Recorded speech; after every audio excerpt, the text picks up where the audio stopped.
ఒకరు కాదు, ఇద్దరు కాదు, ముగ్గురు తల్లులున్నారు. అదే గోమాత, భూమాత, తులసీమాత. ఇంకా ఇంకొద్దిగా సంస్కారవంతంగా మనం ఆలోచించినట్లయితే గంగామాత కన్న తల్లి. అంటే మొత్తం 5గురు తల్లులు ఉన్నట్లుగా మనకి అర్థమవుతుంది. భారతీయులందరికీ 5గురు తల్లులు ఉన్నారు. కన్న తల్లితో పాటుగా గంగామాత, గోమాత, భూమాత, తులసీమాత.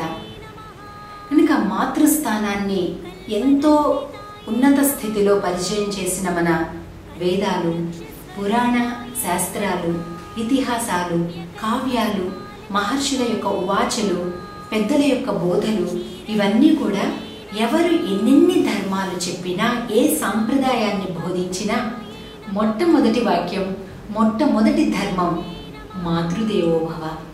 కనుక మాతని గౌరవించడం అంటే కన్న తల్లిని మాత్రమే అని భావించద్దు. ఈ 5గురు తల్లుల్ని కూడా మనం తప్పక పూజించాలి.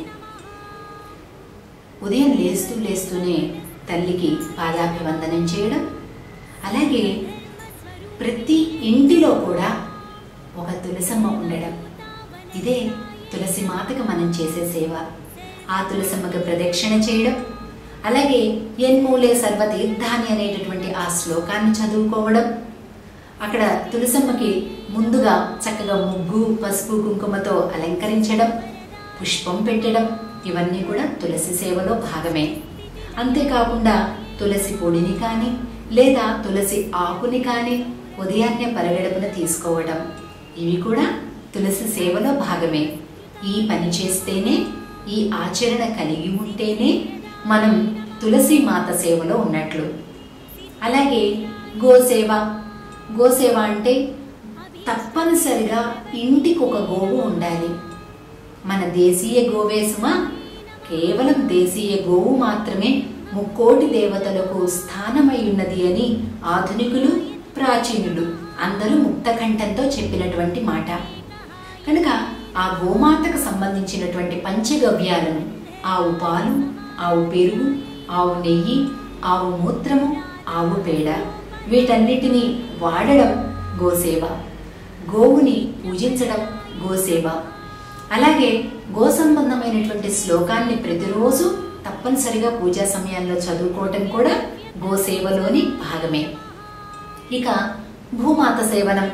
భూమి తల్లికి ఉదయం లేస్తూ కాలు భూమి మీద పెట్టబోతూ ఒకసారి నమస్కరించి సముద్ర వసనే దేవి పర్వతస్తన మండలే విష్ణుపత్ని నమస్తుభ్యం పాదస్పర్శం క్షమస్వమే అనేటటువంటి శ్లోకాన్ని చదివి ఆ భూమాతకు నమస్కరించి మనవంతుగా మనం భూమికి ఎలాంటి ఉపద్రవం మన నుంచి కలగకుండా చూసుకోవాలి.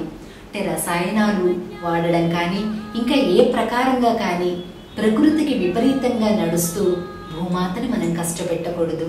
ఇదే భూమాత సేవ. అలాగే గంగామాత సేవ. గంగా జలాన్ని మనందరం ఇళ్లలో పూజా మందిరంలో పెట్టుకోవాలి. అలాగే నీటిని ఎప్పుడు కూడా కాలుష్యం చేయకూడదు, వ్యర్థం చేయకూడదు. ఇదే గంగామాత సేవ. చూసారా, తరతరాలకు కూడా అందరూ సుఖపడేటట్లుగా అటు సంప్రదాయ దృష్టి, ఇటు వైజ్ఞానిక దృష్టి, శ్రేయో దృష్టి, వీటన్నిటితో కలిపి మన మహర్షులు మనకి అందించినటువంటి ఈ సనాతన భారతీయ సంప్రదాయ ఆచారాలను మనం పాటిద్దాం, అందరికీ తెలియచేద్దాం. జై శ్రీమన్నారాయణ.